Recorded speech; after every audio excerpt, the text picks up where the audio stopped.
नमस्कार विद्यार्थी मित्रांनो, माझं नाव सुहास भिसे. स्वागत आहे तुमचं सर्वांचं प्रदा करंट अफेअर्स मराठी या आपल्या मायबोली भाषेतील एज्युकेशनल यूट्यूब चॅनलमध्ये. विद्यार्थी मित्रांनो, आज आहे 19 एप्रिल 2024. आजच्या दिवसाचे जेवढेही चालू घडामोडीचे महत्त्वाचे टॉप प्रश्न बनत असतील ते सर्व प्रश्न आपण या व्हिडिओच्या माध्यमातून पाहणार आहोत. तरी सर्वप्रथम आपण जर नवीन असाल, पहिल्यांदा या चॅनलवरील व्हिडिओ पाहत असाल तर चॅनलला या ठिकाणी अवश्य सबस्क्राईब सुद्धा करून घेऊ शकता. ठीक आहे, चला तर मग आपण आजच्या व्हिडिओला सुरुवात करूया. त्या अगोदर कालच्या व्हिडिओमध्ये जो काही शेवटचा प्रश्न विचारला होता त्या प्रश्नाचं उत्तर जाणून घेऊया. काय होता प्रश्न? इस्रोने चंद्रयान-4 ही जी काही मोहीम आहे ती कोणत्या वर्षासाठी नियोजित केलेली आहे? तर बऱ्याच विद्यार्थी मित्रांनी अगदी योग्य उत्तर टाईप करून सांगितलं आहे. पर्याय क्रमांक बी 2028 म्हणजेच 2028 या वर्षासाठी या ठिकाणी नियोजित केलेली आहे. काय? चंद्रयान-4 ही मोहीम. कोणी? इस्रोने. क्लिअर? आता पहा विद्यार्थी मित्रांनो, प्रश्न क्रमांक पहिला. टोटल संपूर्ण व्हिडिओमध्ये 12 प्रश्न असतील. सुरुवातीपासून शेवटपर्यंत व्हिडिओ काळजीपूर्वक पहा. एक एक प्रश्न महत्त्वाचा आहे, तुम्ही कोणत्याही एक्झामची तयारी करा. प्रश्न क्रमांक पहिला काय म्हणतो? सिंगापूर देशाचे नवीन पंतप्रधान म्हणून कोणाची निवड करण्यात आलेली आहे? प्रश्न क्रमांक पहिल्याचं योग्य उत्तर आहे पर्याय क्रमांक डी, लॉरेन्स वोंग असं त्यांचं नाव आहे. काय नाव आहे? लॉरेन्स वोंग असं त्यांचं नाव आहे. सिंगापूर देशाचे नवीन प्राईम मिनिस्टर म्हणून त्यांची निवड करण्यात आली आहे. पहिलाच प्रश्न कशा संदर्भात आहे? देश आणि त्या देशाचे नवीन पंतप्रधान या संदर्भात पहिला प्रश्न आहे. तर लगेच आपण काय करूया, नवनवीन पंतप्रधान जे काही झालेले आहेत वेगवेगळ्या देशांचे 2024 मध्ये त्याच्यावरती एकदा नजर टाकूया. जसं की ब्रिटन म्हणजेच युनायटेड किंगडमचे नवीन पंतप्रधान बनलेत ऋषी सुनक, जपानचे आहेत फ्युमियो किशिदा, इस्रायलचे आहेत बेंजामिन नेतान्याहू, श्रीलंकेचे आहेत दिनेश गुणवर्धने, ऑस्ट्रेलियाचे आहेत अँथनी अल्बानीज, युक्रेनचे आहेत देनिज शमिहल, रशियाचे आहेत मिखाईल मिशुस्टिन, नेपाळचे आहेत पुष्पकमल दहल, भूतानचे आहेत लोटे शेरिंग, कतारचे आहेत शेख मोहम्मद बिन अब्दुल रहमान अल थानी, कझाकस्तानचे आहेत ओल्झास बेक्टेनोव, कुवेतचे आहेत अहमद अब्दुल्ला अल अहमद अल सबाह आणि सिंगापूरचे आहेत लॉरेन्स वोग. पुढचा प्रश्न, प्रश्न क्रमांक दुसरा, महत्त्वाचा प्रश्न आहे. नुकतेच CBI मध्ये सहसंचालक म्हणून कोणाची नियुक्ती करण्यात आलेली आहे? 2 नंबरच्या प्रश्नाचं योग्य उत्तर आहे पर्याय क्रमांक सी, अनुराग कुमार हे या प्रश्नाचं योग्य उत्तर असणार आहे. त्यांना या ठिकाणी CBI मध्ये सहसंचालक म्हणून त्यांची नियुक्ती करण्यात आली आहे. प्रश्न आहे नियुक्ती संदर्भात. लगेच नवनवीन नियुक्त्यांवरती आपण चर्चा करूया. दररोज जे पण मी रिव्हिजन स्लाइड टाकत असतो ती गांभीर्यानं या ठिकाणी बघत चला. जेवढं तुम्ही अभ्यास करता आणि अभ्यास केल्याच्या नंतर जेवढं जास्त तुम्ही रिव्हिजन मारता हे सगळ्यात जास्त या ठिकाणी महत्त्वाचं ठरणार आहे. लिहा आणि ऐका. राष्ट्रीय क्रिकेट अकादमीचे नवीन अध्यक्ष बनलेत VVS Laxman, basketball federation of इंडियाचे नवीन अध्यक्ष बनलेत आढाव अर्जुन, भारतीय तटरक्षक दलाचे नवीन महासंचालक बनलेत राकेश पाल, रेल्वे संरक्षण दलाचे महासंचालक बनलेत मनोज यादव, महाराष्ट्र विधानसभेतील विरोधी पक्षनेते आहेत विजय वडेट्टीवार, केंद्रीय अप्रत्यक्ष कर व सीमाशुल्क मंडळाचे अध्यक्ष बनलेत संजय कुमार अग्रवाल, LICचे नवीन व्यवस्थापकीय संचालक बनलेत दोराईस्वामी रामचंद्रन, मुंबई उच्च न्यायालयाचे मुख्य न्यायाधीश बनलेत DK उपाध्याय म्हणजेच देवेंद्र कुमार उपाध्याय, जागतिक ॲथलेटिक्सचे अध्यक्ष बनलेत सेबास्टियन कोय आणि CBI मध्ये सहसंचालक बनलेत अनुराग कुमार. पुढचा प्रश्न, प्रश्न क्रमांक तिसरा. लता मंगेशकर पुरस्कार 2024 या पुरस्काराने कोणाला सन्मानित केले जाणार आहे? 3 नंबरच्या प्रश्नाचं योग्य उत्तर आहे पर्याय क्रमांक सी, अमिताभ बच्चन हे या प्रश्नाचं योग्य उत्तर असणार आहे. काळजीपूर्वक ऐका मी काय सांगतोय. ऑप्शनमध्ये तुम्हाला ऑप्शन नंबर डी मध्ये एक नाव दिसत आहे वरील सर्वे, हे सुद्धा योग्य उत्तर असणार आहे. परंतु तुम्हाला प्रश्न काय विचारला आहे? लता मंगेशकर पुरस्कार 2024 पर्टिक्युलर इयरचं या ठिकाणी मेन्शन केलेलं आहे.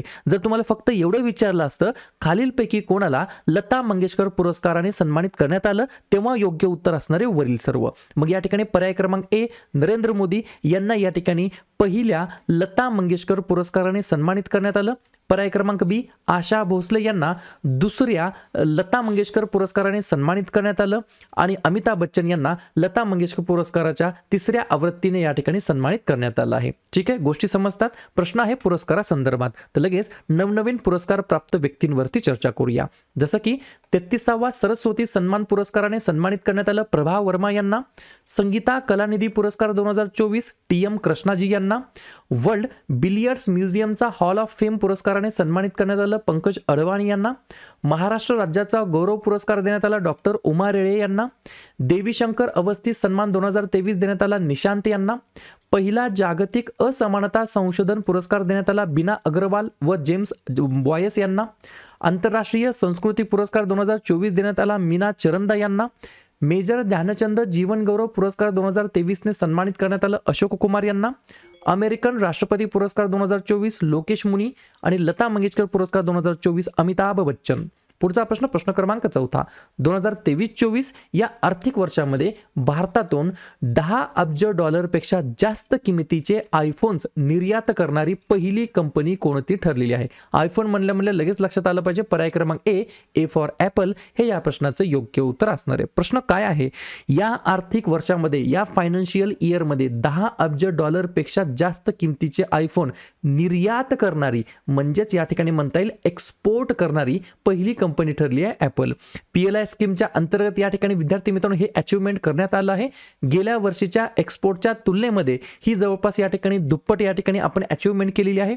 आणि हे जी काय आयफोन निर्यात आहे ही भारतातील कोणत्याही पर्टिक्युलर कंपनीद्वारे एका ब्रँडेड उत्पादनाची आतापर्यंतची सर्वात मोठी निर्यात या ठिकाणी मानली जात आहे. त्याच्यामुळे हा प्रश्न विचारला जाऊ शकतो. म्हणजेच याच्यातून आपल्याला हे सुद्धा कळतं हे जे काय PLI स्कीम गव्हर्नमेंटने या ठिकाणी लॉन्च केली होती ती या ठिकाणी खूप चांगल्या प्रकारे या ठिकाणी काम करत आहे. पुढचा प्रश्न, प्रश्न क्रमांक 5. हायब्रिड पिच तंत्रज्ञान वापरणारे भारतातील पहिले स्टेडियम कोणते ठरले आहे? 5व्या नंबरच्या प्रश्नाचं योग्य उत्तर आहे पर्याय क्रमांक सी, धर्मशाला स्टेडियम. मला फक्त कमेंट करून सांगा हे जे काय धर्मशाला स्टेडियम आहे हे कोणत्या राज्यामध्ये स्थित आहे? एवढंच मला तुम्ही कमेंट बॉक्समध्ये सांगायचं आहे. पुढचा प्रश्न, प्रश्न क्रमांक 6. इस्रोच्या मते भारताने भंगारमुक्त स्पेस तयार करण्याचे ध्येय कधीपर्यंत ठेवलेलं आहे? स्पेस मध्ये या ठिकाणी विचारण्यात आलं आहे. 6व्या नंबरच्या प्रश्नाचं योग्य उत्तर आहे पर्याय क्रमांक सी, 2030 पर्यंत स्पेस मध्ये भारताने इस्रोच्या मते जे काही भंगारमुक्त स्पेस आहे ते तयार करण्याचं या ठिकाणी एम ठेवलेलं आहे. 2 पॉइंट लिहून घ्या. अवकाशातील मलबा टाळण्यासाठी आणि कमी करण्यासाठी इस्रो विज्ञान विभागासह स्पेस धोरण लवकरच या ठिकाणी लागू करणार आहे. भविष्यामध्ये मानव निश्चितपणे अवकाशामध्ये प्रवास करणार आहे. त्या ठिकाणी जे काही स्पेस आहे अवकाशातील ती भंगाराने जर भरली असेल तर प्रवास करता येणार नाही. अंतराळयानाचा 1 मिलीमीटरचा आकाराचा तुटलेला कण देखील एखाद्या व्यक्तीचा जीव घेऊ शकतो. त्याच्यामुळे या ठिकाणी इस्रोने ही एक मिशन लागू करण्याचं या ठिकाणी ध्येय ठेवलेलं आहे. इस्रोबद्दल बिलकुल विसरून जायचं नाही. फुल फॉर्म आहे इंडियन स्पेस रिसर्च ऑर्गनायझेशन, मराठीमध्ये म्हणता येईल भारतीय अंतराळ संशोधन संस्था. स्थापना आहे झालेली 15 ऑगस्ट 1969ला. संस्थापक आहेत विक्रम साराभाई, अध्यक्ष आहेत एस सोमनाथ आणि मुख्यालय आहे बेंगलोर या ठिकाणी. पुढचा प्रश्न, प्रश्न क्रमांक 7. अलीकडेच सूर्य टिळक ही दुर्मिळ घटना कोठे घडलेली आहे? 7व्या नंबरच्या प्रश्नाचं योग्य उत्तर या ठिकाणी पर्याय क्रमांक बी, भगवान आपले रामलला मंदिर या ठिकाणी सूर्य टिळक ही दुर्मिळ घटना घडलेली आहे. 2 पॉइंट लिहून घ्या. सूर्य टिळक सोहळा 17 एप्रिल रोजी दुपारी 12:15 वाजता या ठिकाणी झालेला आहे. 4 मिनिटे चालणाऱ्या या खगोलीय कार्यक्रमामध्ये रामलल्ल्याच्या कपाळावरती 75 मिलीमीटरचा सूर्य तिलक तयार झालेला दिसला. कपाळाच्या मध्यभागी तिळकांचा अचूक कालावधी सुमारे 3 ते 3.5 मिनिटाचा असतो, ज्यामध्ये 2 मिनिटे पूर्ण रोषणाई या ठिकाणी दिसत होती. क्लिअर. पुढचा प्रश्न, प्रश्न क्रमांक 8. इस्रायलने इराणचा हल्ला थांबवल्यानंतर त्यांच्या संरक्षण ऑपरेशनचे नाव काय ठेवलेले आहे? 8व्या नंबरच्या प्रश्नाचं योग्य उत्तर आहे पर्याय क्रमांक ए, आयर्न शिल्ड.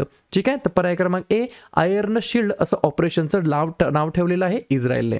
इस्रायलबद्दल सांगायचं म्हटलं तर अध्यक्ष आहेत इसाहाक हर्जोग, पंतप्रधान आहेत बेंजामिन नेतान्याहू, राजधानी आहे जेरुसलेम आणि चलन वापरलं जातं इस्रायली शेकेल. पुढचा प्रश्न, प्रश्न क्रमांक 9. नुकतेच भारत पेचे नवीन CEO म्हणून कोणाची नियुक्ती या ठिकाणी करण्यात आलेली आहे?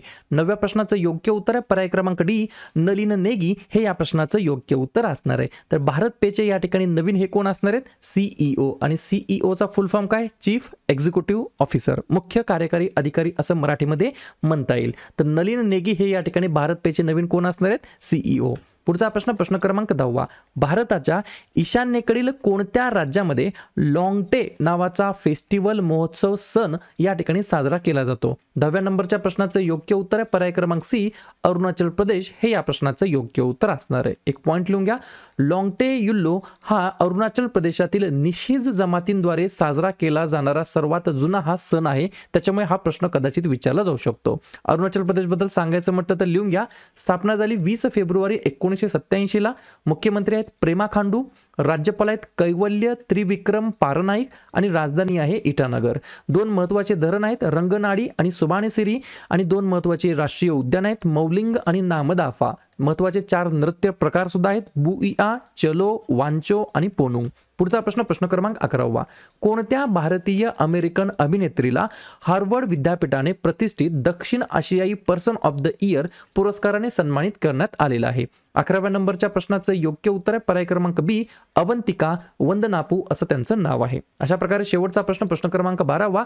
अलीकडे जगातील सर्वात कठोर धूम्रपान बंदी विधेयक कोणी मंजूर केलेलं आहे? तर पर्याय क्रमांक ए, UK, ज्याला आपण ब्रिटन, युनायटेड किंगडम असं म्हटलं जातं, या देशाने या ठिकाणी जगातील सर्वात कठोर धूम्रपान बंदी जे काही विधेयक आहे ते या ठिकाणी मंजूर केलेलं आहे. क्लिअर? तर अशा प्रकारे विद्यार्थी मित्रांनो हे होते आजचे 12 प्रश्न. उपक्रम कंटेंट हा जो काही प्रयत्न आम्ही सुरू केला आहे मराठी भाषेमध्ये, हा कसा वाटतो नक्कीच कमेंट करत चला.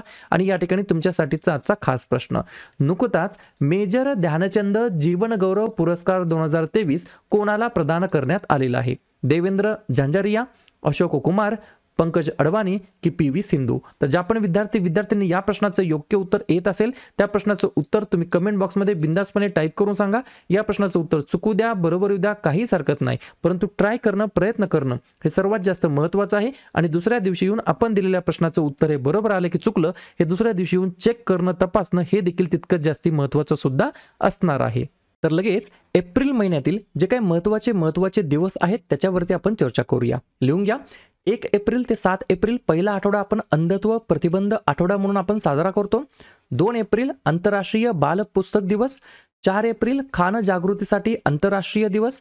5 एप्रिल राष्ट्रीय सागरी दिवस. 7 एप्रिल जागतिक आरोग्य दिवस. 9 एप्रिल जलसंधारण दिवस.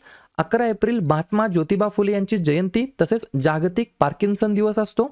13 एप्रिल जालियनवाला बाग स्मृती दिवस. 14 एप्रिल डॉक्टर बाबासाहेब आंबेडकर यांची जयंती. 15 एप्रिल जागतिक कला दिवस तसेच जागतिक सांस्कृतिक दिवस. 16 एप्रिल जागतिक ध्वनी दिवस. 18 एप्रिल आंतरराष्ट्रीय स्मारके व जागा दिवस आणि जागतिक वारसा दिवस. 21 एप्रिल भारतीय नागरी सेवा दिवस. 22 एप्रिल जागतिक पृथ्वी दिवस. 23 एप्रिल जागतिक पुस्तक दिवस आणि इंग्रजी भाषा दिवस. 24 एप्रिल भारतीय पंचायती राज दिवस. 25 एप्रिल जागतिक मलेरिया दिवस. 26 एप्रिल जागतिक बौद्धिक मालमत्ता दिवस आणि 29 एप्रिल आंतरराष्ट्रीय नृत्य दिवस. क्लिअर? जानेवारी महिन्यातील जे काही महत्त्वाचे दिवस आहेत त्याच्यावरती आपण लगेच रिव्हिजन टाकूया. जसं की 1 जानेवारीला 2 दिवस असतात, जागतिक कुटुंब दिवस आणि DRDO स्थापना दिवस. 2 जानेवारी महाराष्ट्र पोलीस दल स्थापना दिवस.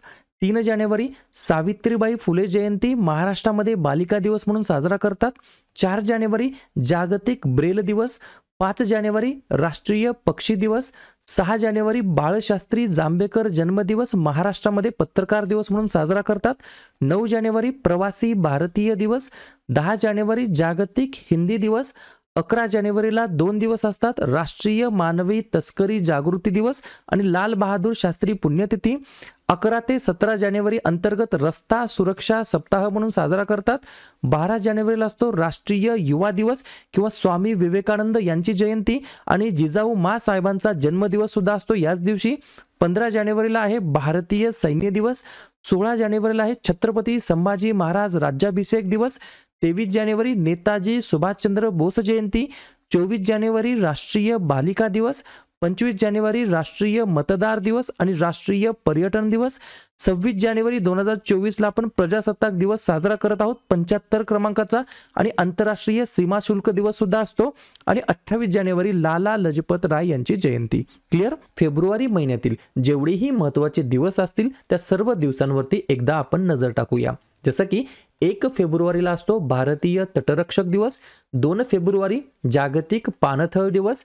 4 फेब्रुवारी जागतिक कर्करोग दिवस. 7 फेब्रुवारी सुरक्षित इंटरनेट दिवस. 10 फेब्रुवारी राष्ट्रीय जंतनाशक दिवस. 11 फेब्रुवारी विज्ञानातील महिला आणि मुलींचा आंतरराष्ट्रीय दिवस. 12 फेब्रुवारी डार्विन दिवस तसेच राष्ट्रीय उत्पादकता दिवस. 13 फेब्रुवारी जागतिक रेडिओ दिवस आणि सरोजिनी नायडू यांची जयंती. 19 फेब्रुवारी छत्रपती शिवाजी महाराज यांची जयंती तारखेनुसार. 20 फेब्रुवारी जागतिक सामाजिक न्याय दिवस. 21 फेब्रुवारी आंतरराष्ट्रीय मातृभाषा दिवस. 24 फेब्रुवारी केंद्रीय उत्पादन शुल्क दिवस, 27 फेब्रुवारी मराठी भाषा दिवस आणि जागतिक NGO दिवस आणि 28 फेब्रुवारी राष्ट्रीय विज्ञान दिवस आणि दुर्मिळ रोग दिवस. क्लिअर. मार्च महिन्यातील जे काही महत्त्वाचे दिवस आहेत त्याच्यावरती आपण एकदा चर्चा करूया. जसं की 1 मार्चला 2 दिवस असतात, शून्य भेदभाव दिवस आणि जागतिक नागरी संरक्षण दिवस. 3 मार्चला जागतिक वन्यजीव दिवस आणि जागतिक श्रवण दिवस. 4 मार्चला राष्ट्रीय सुरक्षा दिवस, कर्मचारी प्रशंसा दिवस आणि रामकृष्ण यांची जयंती. 8 मार्चला आंतरराष्ट्रीय महिला दिवस. 10 मार्चला CISF स्थापना दिवस.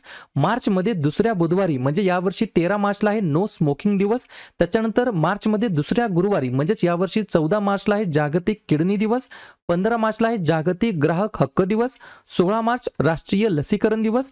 18 मार्चला भारतामध्ये आयुध निर्माण दिवस म्हणून आपण साजरा करतो आणि जागतिक झोपेचा दिवस सुद्धा असतो. 20 मार्च जागतिक चिमणी दिवस आणि आनंदाचा आंतरराष्ट्रीय दिवस. 21 मार्च जागतिक वनीकरण दिवस आणि जागतिक कविता दिवस. 22 मार्च जागतिक जल दिवस.